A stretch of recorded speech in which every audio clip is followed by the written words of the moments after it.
तो आज मैं लेकर आया हूँ the miracle of A four sheet part 3। तो ये ए फोर शीट है, इसको सब लोग जानते हैं। पूरी दुनिया में हर देश में इसको ए फोर ही कहते हैं। तो इसको आप यूनिट मान सकते हैं, यूनिवर्सल यूनिट।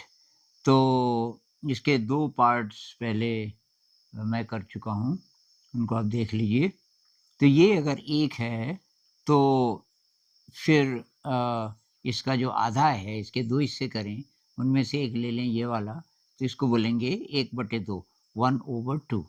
और इसके अगर हम 3 हिस्से कर दें तो उसको बोलेंगे 1/3। 3 हिस्से कर दें, उसमें से 1 ले लें तो 1/3, ये 2/3, ये 3/3।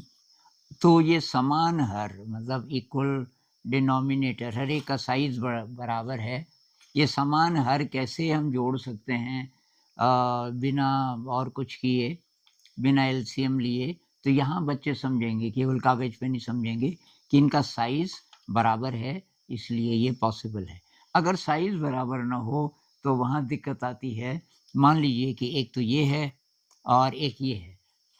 1/2 1/2 प्लस 1/3 1/3। अगर इन दोनों को जोड़ना हो तो तब हम क्या करेंगे? ये 1/2 है और ये 1/3 है।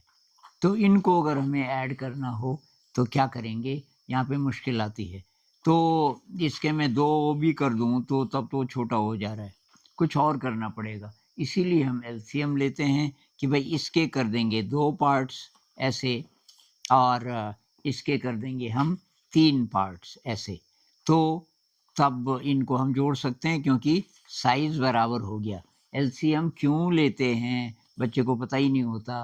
वो इसलिए लेते हैं कि ये साइज़ बराबर हो गया। अब इसी चीज़ को अगर हम कागज़ में करें, हमको जैसे पढ़ाया जाता था कि भई ये 1/2 है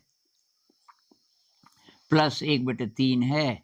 यहाँ 2 और 3 बराबर नहीं है। बराबर करने के लिए एलसीएम ले लो, इसको 3 से गुणा कर दो और ऊपर भी करो। ऊपर भी क्यों करो? बच्चे को समझ ही नहीं आता। इसको 2 से गुणा कर दो, ऐसा कर दो।